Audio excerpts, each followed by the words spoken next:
Just went outside to take my my trash cans in. I wanted to share something that I've been finding pretty awesome, actually pretty hilarious. Reading through the book of Mark, chapters 11 and 12, it just blows my mind. Hey, what's up, guys? Tacoinator, what's going on? Anyway, so it's just been blowing my mind watching as Jesus. Hey, Jennifer, what's up? Jesus didn't say that. So anyway, it's been blowing my mind how Jesus just destroys. He just totally destroys all these arguments that the Pharisees and Sadducees bring to him. And that trash can's kind of loud. And the issue is really not that. It's not that he was like he was just so amazing, and that he was God in the flesh, and so he just confounded them. That is it, obviously. And he was, of course, very wise and all of that, but so much, hey, good morning. So much of that, it is just the fact that Jesus spoke truth, and truth trumps ignorance, lies, deception, politics. It trumps all of it. Trumps all of it. Trump. No, there was actually no pun there. I wasn't trying to do that at all. But anyway, the truth of the matter is that I'm going to first talk a little bit about our society. In our society today, no, I'm not going to do that. I'm going to do our society today in a minute. I'm going to go back to Mark chapters 11 and 12. They come to Jesus, right? And they say, hey, Jesus, we want to know what power, what authority you have, right? We want to know what authority you have. Am I getting you guys dizzy doing that?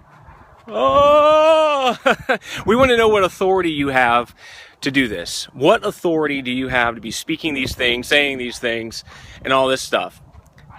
And he's like, well, okay, I'm going to ask you a question then. And if you answer me, then, I'll answer you. And he asked them a simple question.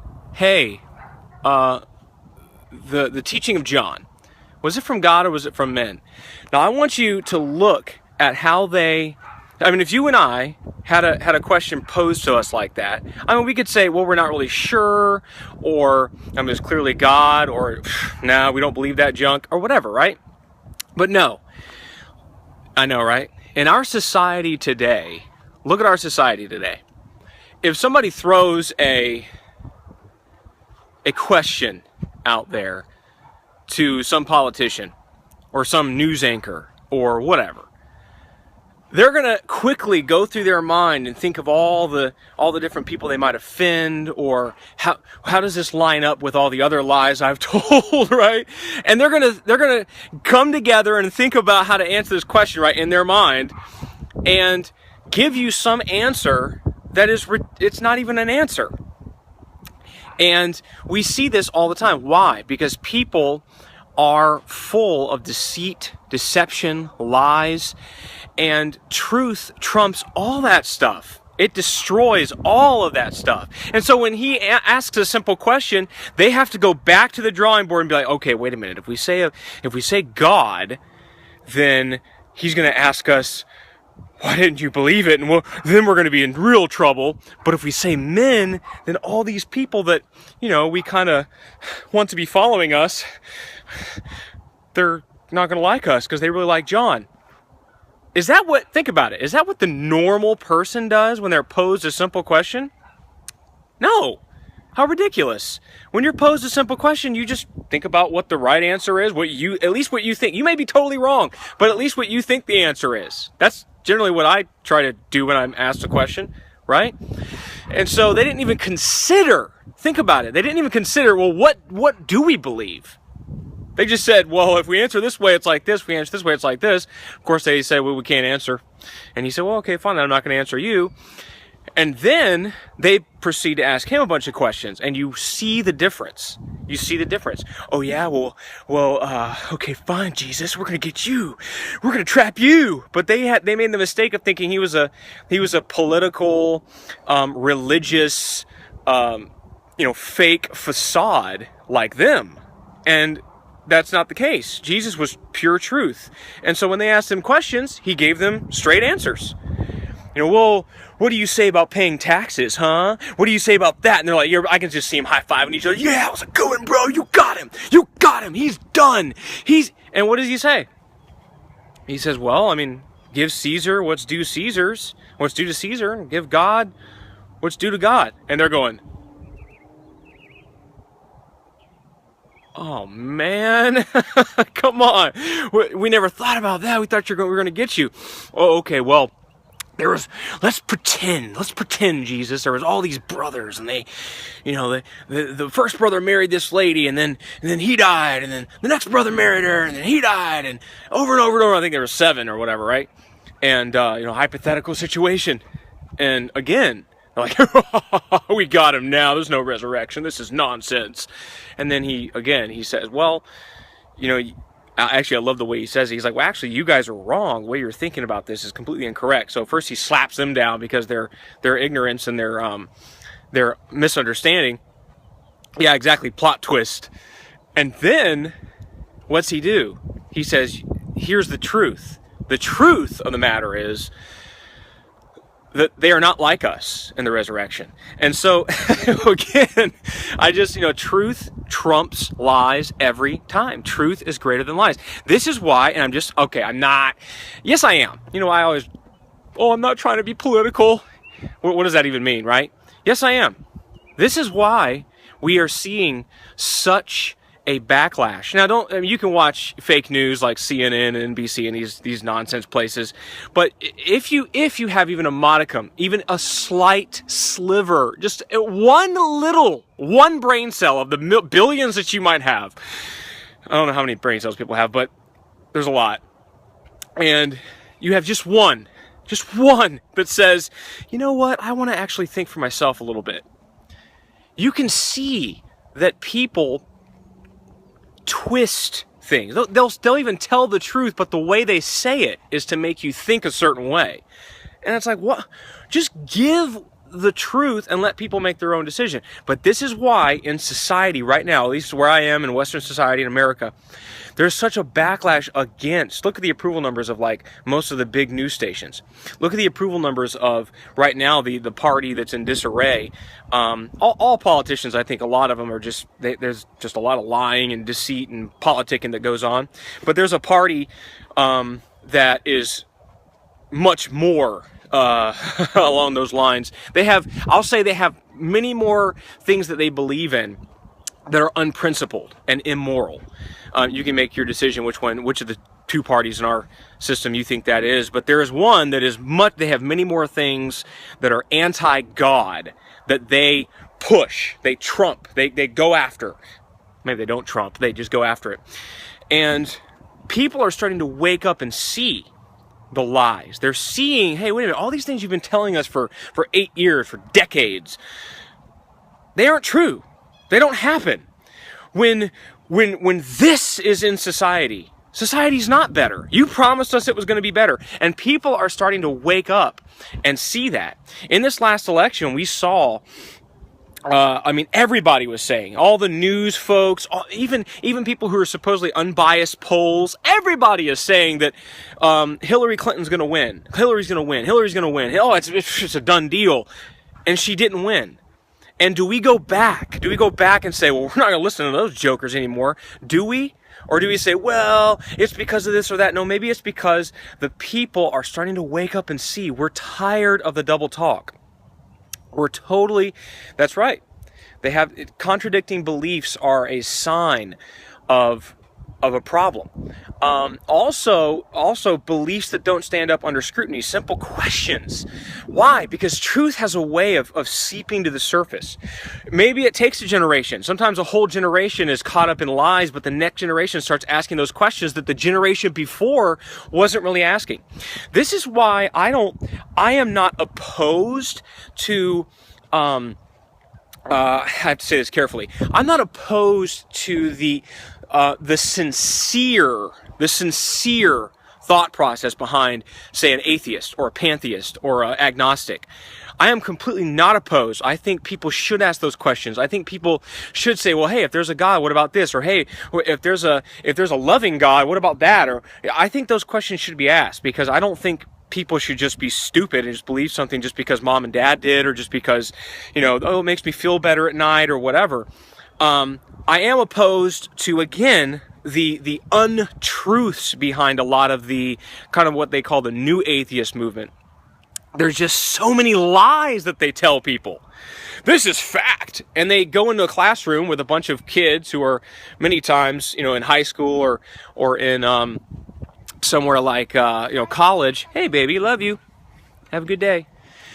And they're already starting to, sow their wild oats and want to go against the grain and doing the things I'm talking about, right? Questioning the generation before, questioning the things they've grown up with. Hey, wait a minute, why is this true? Mom and dad always said it was true. They gave me a spanking, or they put me in timeout or whatever when I disobeyed it, but why is it true? And that's fine. That's fine, because truth should stand up under scrutiny. If something's true, it should stand up under scrutiny. If Jesus was alive, then historically, we should be able to prove it. If not, why in the world are we believing in him? I mean, if all of that was just fake, then he was just the greatest con artist of all time. And the only reason to ever look at any of his stuff was to be a better con artist. But the thing is, we've got to be able to realize truth trumps lies and deception every time. And this is why when atheism is put under the microscope, when evolution is put under the microscope, it doesn't stand up. Now, does it stand up in the classroom when a biology teacher can shout you down or send you to the principal's office or give you an F on a test if they really want to, right? Well, no. In that classroom, that teacher is the dominant force. No classroom is democratic. They are all totalitarian, right? And if you think about it, it's got to be that way almost, because, right, a democratic classroom wouldn't really work out. All the teachers would be out and the kids would just be voting themselves A+ on everything. But you see what I'm saying. Truth is greater than lies by exponential amounts. It's not like truth versus lies. And let's see, we have a question here. My bio teacher told me she didn't believe, but she had to teach it. See? And again, I know a teacher at a local college here that also does some stuff up at a major university, and it's the same thing. Look, these guys who write these books, Dawkins and these guys, which, okay, I don't have anything against Dawkins. I would actually love to sit down and have a conversation with him. It'd be awesome. Of course, he'd never do that with, who am I, right? But honestly, people put a lot of credence in people. But when I looked at his bio, when I looked at like what he's actually done scientifically, what scientific breakthroughs he's brought to the table, there's really not much, if anything. But you look at a guy like, what's his name? Arcadian, I think is his last name. The guy that created the MRI. He's dead now, but he has touched the lives. He has saved the lives. He has done unbelievable things in society. This guy was an absolute believer in God. He was I want to say, he might have even been like an advocate where he advocated things, but he definitely was a believer. So, see right here, look, we got somebody that's learning archaeology, doesn't believe in evolution. Archaeology does not support evolution. The only thing that supports evolution is really it's paleontology with a twist, where you have to go back and use these dating methods that they're not solid. They're not solid. You can't just go get something and you know what it is. They have all kinds of calculations and stuff, and I don't have time to go into it. I have a whole book that I read, and it's amazing all the little things that they do. we gotta make an estimate here. Did you know with paleontology, that's where you're digging up bones, you're trying to figure out fossils and things like that. Did you realize that First of all, many of the fakes that have come out, oh, we found the missing link, oh, many of them came from paleontologists. Did you realize that? Did you realize that this is a place where if you dig up a bone, literally you can put that bone in a vault and nobody is allowed to see it until you say they're going to see it. So you can do whatever you want, and this is what they did. They would take things, they'd file things down, glue things together, and they'd be like, hey, everybody come see. Piltdown Man was one of those. You can go look at some of those famous hoaxes, and of course people try to talk to, oh, well, that's not everybody. Yeah, but you know what? Most of the hoaxes come from that side, the side that's supposed to be true. See, that's the other thing about truth. Truth doesn't have to go out there and be like, we're truth, we're truth, we're truth. Truth just is truth. The side that has to be louder and more vicious and aggressive, usually that's the side that's not true. So the only way they can actually gain anything is by being so loud, being so aggressive. So back to what this person was saying about archaeology, about their bio teacher. Guys like Dawkins and these guys, they get popular. There's lots of money. The school system, unfortunately, this is on Christians. Bad, bad, bad. Poor, poor, poor. Stupid, stupid, stupid. We have allowed society, because too many Christians in their mentality, they have become... See, the church used to be... There was a reason why the church had a steeple. I don't really like steeples. I like more, more modern look and stuff like that, but whatever. If you like steeples, great, that's awesome. But back in the day, the church was in the center of the town. It had a steeple from everywhere in the town. You knew where that place was, and that was supposed to be a place of safety. It was supposed to be the civic center, the learning center, the hospital. You can go and research it, guys. I'm not making this stuff up. You can go look at colleges like Princeton and Harvard. They started off as what? They started off as seminaries. They started off as godly institutions. The church was supposed to be the place that really helped people, not just spiritually, but in life. And the church, over the decades, especially in Western culture, we have backed away from that. We've backed out of society. We've become the thing that's over on the edge. Hey, we want you to come on in and be one of us and give us your money. You need money. I'm not against money. But again, it becomes all about money and power and influence, and not about pouring into and helping people. That's what happened. And so who took up the hedge? Well, the government stepped in and said, hey, we'll do that. Secular people came in and said, all right, fine, we'll do it. And what do we have now? We have classrooms where the pressure is. The pressure absolutely is. You will conform, and you will teach even things you don't believe, and you will not show the other side. Many times. Sometimes people can, and there's many schools that are starting to open up and say, hey, you know what, teach them both. Intelligent design is a good movement, I think. But anyway, at the end of the day, truth always has a way of seeping to the surface. Truth trumps lies every time. It destroys lies. Truth is greater than lies. Jesus proved that. It's so amazing. It's so powerful. So listen, if you have truth on your side, you should not be afraid of hard questions. That doesn't mean you're going to have the answer to every single question. You should go and research it. You should go and look. If somebody challenges you on a scripture verse or something you believe, hey, bust out the scriptures. Make sure that what you're believing is true and right. But at the end of the day, remember, truth always smokes lies. Every single time, 100% of the time, the truth will eventually come up. It's just the way truth is. It is relentless. It will always come out. It will always be the one that is the champion and triumph at the end of the day. So, love you guys. Hope this has helped you. Don't forget to follow us here on Periscope for more of these videos. And we're on YouTube and all those places. Breadbreakers.com is the best place to go to check that stuff out. Love you guys. Be blessed. And we'll see you on the next video.